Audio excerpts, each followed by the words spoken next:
Yo, what is going on, buddy? Welcome to Phillies Hotstove Media. I apologize for not making a video the past couple of weeks. I think the last video I made was about 3 or 4 weeks ago, so I'm finally back.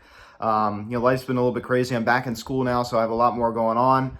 But I'm glad I could squeeze in a little time here to make a video. Now, guys, before getting into this video, please subscribe if you have not yet. Please turn on that notification bell. Please like this video, comment on this video, share this video, and let's get into this. So right before the All-Star break, of course, I did come back for my first video of 2024. That was, I think, after the Los Angeles Dodgers 3-game sweep. That was a huge sweep for the Phillies. And honestly, even before that in London, the Phillies had not been playing the best of baseball, right? I mean, they were really struggling. We went through that really rough stretch for 5 to 6 weeks, really even longer than that, maybe 6 to 7 weeks, where this team really was just not playing good baseball. They really just not playing good baseball. The offense, I mean, the home runs, it seems like this team is like home run or bust, and we just couldn't seem to figure out another ways to score runs. We still kind of struggle with that, I'm not going to lie, but, our offense was, it's still very inconsistent. But we starting to play better over the past 2 or 3 weeks or so, right? I mean, we're really starting to play better. And it all kind of started after that, that Kansas City Royals series, right? I mean, we really started to play a lot better after that. That we've taken 3 out of 4 from the Atlanta Braves at home. That was huge. Now we're at, near the midpoint of September. Today's September 11th. I mean, we remember the lives that were lost in this horrific day 23 years ago, but now it is almost mid-September and the Phillies are in pretty good position. They're in pretty good position. They've already solidified a series win over the Tampa Bay Rays, a team that has one of the worst offenses in all baseball. So they've already solidified a series win over the Tampa Bay Rays. So, this is not going to be the easiest schedule the rest of the way, right? I mean, you got 7 games against the New York Mets, a team that has really just come out of nowhere, right? I mean, they were really, go back and take a look at, in June, during that London series, they were not in a good position, right? The Mets really were not in a good position. I mean, they sold, they really sold at the deadline last year in 2023, thinking that I had high hopes coming into the 2023 regular season. They ended up selling at the deadline Verlander and Scherzer and a couple more. And they went into this year with not a lot of expectations. And now they are right there, the Atlanta Braves, for second place, right? So, it's going to be interesting to see who finishes in second place. But I mean, never say never, but I mean, the Phillies are in good position here. I mean, they're probably going to get their first NL East title since 2011, so I can't believe it's been 13 years since that's happened. That's just insane. But, first, different team to win a division since 2017, right? I mean, the Washington Nationals were the last, different team other than the Braves to win a division. I can't believe it's been that long. The Braves have just been so good for so long. And it's time for a new team to win the NL East, right? It's time for a new team to win the NL East. And it really is amazing to me how well the Braves have played despite all their injuries. I mean, they're still, standing. They're still, playing good baseball. Despite, so many of their assets, not playing. I mean, Ronald Acuna Jr., Austin Riley, I can go on and on and on. So, I mean, it's really, really a true testament to Atlanta Braves, franchise for, playing as well as they have. And, again, I give the Mets a lot of credit. Francisco Lindor, he's been playing some pretty good baseball. And I give him a lot of credit for, hey, I mean, they play good baseball. I mean, you could talk about the schedule all you want, but the schedule that they've had, they've played great baseball. And it's going to be interesting to see how the Phillies do against them in 7 games, right? It's going to be interesting to see what happens there. In regards to this Phillies team, right? I mean, a little bit banged up. I'm not going to lie. I mean, Trey Turner's starting to get hot again. I mean, you saw the home runs last night. He's starting to get it going. I mean, the home runs were really coming hot there a couple of months ago, and then he just dipped way down. It seems like when Trey Turner's hitting home runs, he's just on fire. And they come in bunches, right? So he's 18 now in the year. He'll, definitely, most likely finish with over 20. Bryce Harper's not hitting a home run in over a month. So I believe it's been about a month and 2 days. So the power isn't there. And there's no question that Bryce Harper has not been that same player since, that injury against the Miami Marlins waiting on the 10-day L. He has not been that same player. He has not played up to the level that he was playing, at the beginning of the season. Because he's on track to, compete with Shohei Ohtani for the National League, Most Valuable Player award. And I actually think that he had a pretty good chance at probably beating Shohei Ohtani simply because he's a first baseman, he's a position player as opposed to just a designated hitter. So Harper's case was really good there, when they were playing against the Miami Marlins. And it's so annoying. It's so annoying that, that all happened. Obviously, he's still been pretty productive, just an average below 290. Just missed hitting a home run last night. Of course, it was originally called a home run, then they called it back because clearly the fan reached over. That was the right call. It was not a home run, but he just missed one last night. It was so frustrating. At least he's still, he's getting a lot of solid contact. He's getting on base. That's the biggest thing too. He's still doing Bryce Harper things, but it's definitely, frustrating to see the power not be there. I mean, he sits at 26 home runs. I was really hoping he'd finish with 30. I thought it was like, no doubt, he'll definitely hit 30. And now it's like, you got a question here.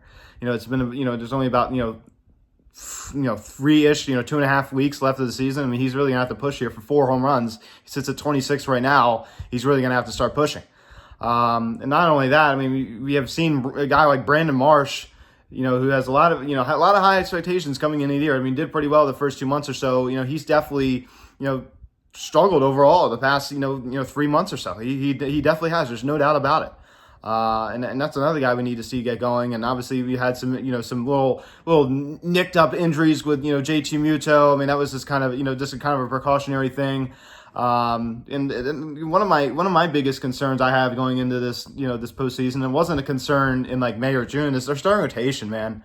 It is just, there's question marks. There's question marks in the starting rotation. I mean, Zach Wheeler is the only, in my opinion, the only non-question mark right now. I mean, this man he's Zach Wheeler. I mean, he's elite. He's consistent. He's a guy that you can count on each and every start. Obviously, we all have our bad nights, but they're pretty far, they're pretty rare with him. You don't really see him too often because, the level of performance that he gives us is just incredible. His velocity is very consistent, and, he knows how to pitch, man. But I mean, Aaron Nola, to me, is also one of the, I mean, not as big as some other question marks in our rotation, but he's definitely a bit of a question mark. I mean, how inconsistent he is and how many home runs he allows. He allows a lot of home runs, and that's definitely a concern. It's not something you want to see going into the postseason. He allows a lot of home runs. He always has. But it's just so frustrating. I mean, he's just so hot and cold. There's very, very rarely with Aaron Nola is there like any gray with him. He's usually awful or he's amazing. I mean, there's never really any in between with him. His last start, he really, really struggled. He just gets shelled. I don't know what happens. I think that he loses confidence in himself, and he just can't get out of his own way.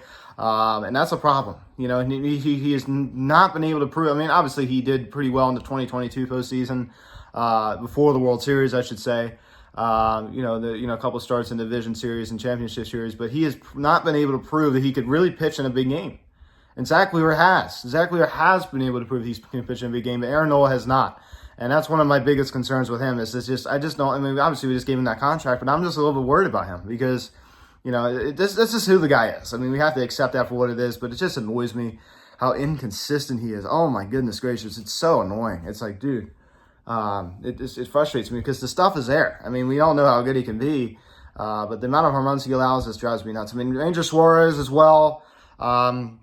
I mean, velocity, my gosh, what happened to it? I mean, I just don't understand. The velocity has dipped way down. He used to pitch with a lot of confidence, and what I mean by confidence is just more just mellow. He was very mellow on the mound. Like watching him out there really was just like very even keel. He didn't show a lot of emotion. But he also didn't go the other way as well. He didn't he didn't ever really look flat, frazzled. Like Aaron Nola looks frazzled. He, emotion's showing his face. But Ranger Suarez, to me, has always seemed like the kind of guy that, nothing really phases him, from my understanding. And, he looks very confident on the mound. I haven't gotten that vibe, and I haven't really seen that from him since coming back off the IL. And even before, I mean, even prior to the All-Star break, you were starting to see the velocity was starting to dip, and you were starting to see that he was kind of settling back down to earth. And I've already talked about this on this channel before. But, Ranger, I'm a little bit worried about him too. I mean, we need to get him going. He's never been kind of guy to go deep in the games. But I mean, he's been throwing a lot of pitches. He just hasn't looked comfortable. And again, the velocity's down. I don't know what in the world is going on with Ranger. We need to get him back to that level. But I mentioned this before, and I'll say it again. I think, there's something to be said about the season that he was having at the beginning, and really just amazing, building off of last year. I mean, making that All-Star team. He didn't go. Because he wanted to rest. But I mean, I think, I think there's something to be said about, performance he had at the beginning of the season, but also there's something to be said that, he settled back down to earth. I think it's safe to say he has settled back down to earth, and I think it's safe to say that this is who he is. I don't know if right here, right now, but I don't think he's as good as how he's performing in, April, May. I don't think that's realistic to expect that out of him. But I don't think he's as lousy as he's been, right? I mean, he hasn't been horrible, but you could just tell that something's off with him. Something's off with him. And don't even get me started. I mean, Tyvon Walker, he is an absolute joke. I mean, he is an absolute joke. I'm not even going to sit here really and name call and do all this kind of routine, but I mean, he is terrible. I mean, the fact that he thinks, I mean, he goes out there and allows 600 runs and he comes back in the post game and says, oh, well, it was a step in the right direction. What in the world was a step in the right direction, dude? Nothing. You go out there and get shelled, you lost 600 runs. How is that any positive? How is that any, step in the right direction? I mean, that is just so stupid. I mean, he was getting roasted on X and he deserved it. I mean, like, what are you talking about? I mean, seriously, you really think anybody's going to take you seriously?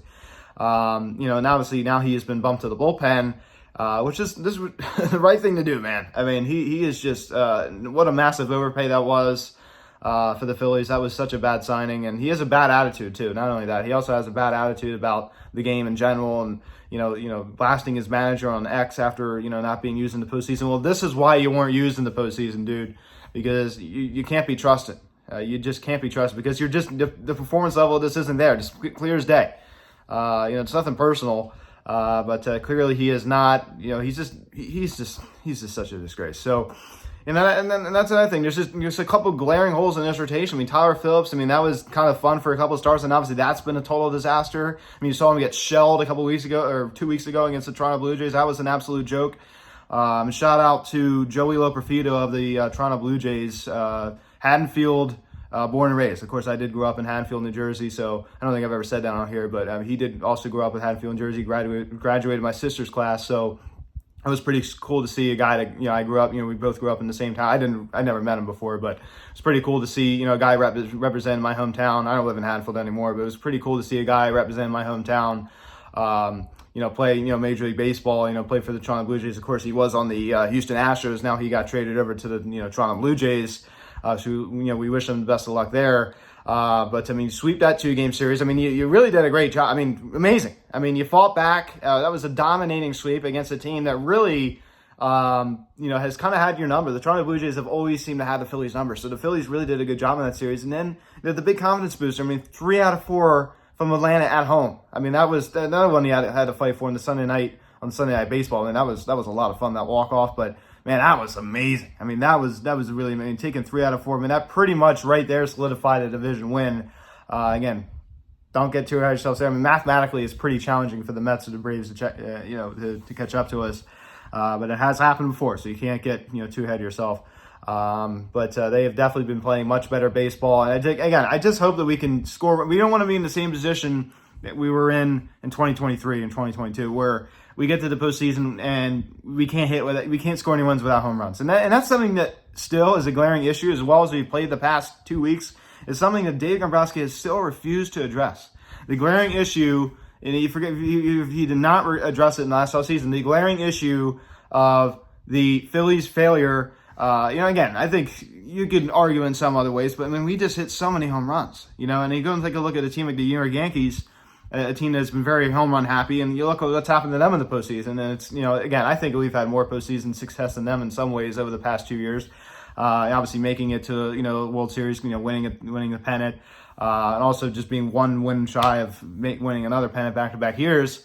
You don't want to be in that position. And you want guys to be able to, obviously we have a lot of guys that can get on base. I mean, Bryce Harper's an on-base machine, Kyle Schwarber's an on-base machine, Trey Turner, good on-base percentage, but we want to be able to score runs without hitting home runs all the time. I mean, Kyle Schwarber, setting the record for most leadoff home runs in a single season. I mean, that's just amazing. I love him at the top of the lineup. I love that he's a leadoff hitter, because it's really just sets the tone for everybody else.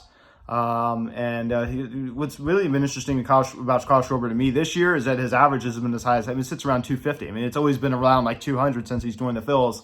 Now all of a sudden it's it's up near 250. So. The power has been slightly down compared to, the past 2 years, but, he's still been, extremely productive at the top of the lineup. And obviously you did see the benches clear last night with Nick Castellanos getting hit. I mean, that's just so petty. You're upset, you're a little crybaby because you blew the lead. Now let's take it out on Nick Castellanos. And I love Bryce Harper, what he said after the game. Of course, he does, get a little fiery, but I mean, I'm really glad that the guys banded together. And let's show them today. Let's sweep them out. Let's sweep them out. Let's do that. I mean, again, one of the worst offenses in all the baseball. So I just don't really see any other reason. Of course, you're not going to win every game, but hopefully we can get that done.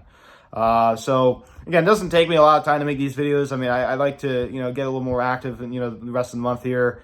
I said I was going to make a video this past weekend of my story, and I apologize I didn't. I just ran out of time. So guys, thanks so much for watching this video. Please subscribe if you haven't yet. Please turn on that notification bell. Like this video, comment on this video, share this video. Follow me on Instagram at Phillies Media. I am Luke, and I'll talk to you later. Let's go Phillies. See you guys.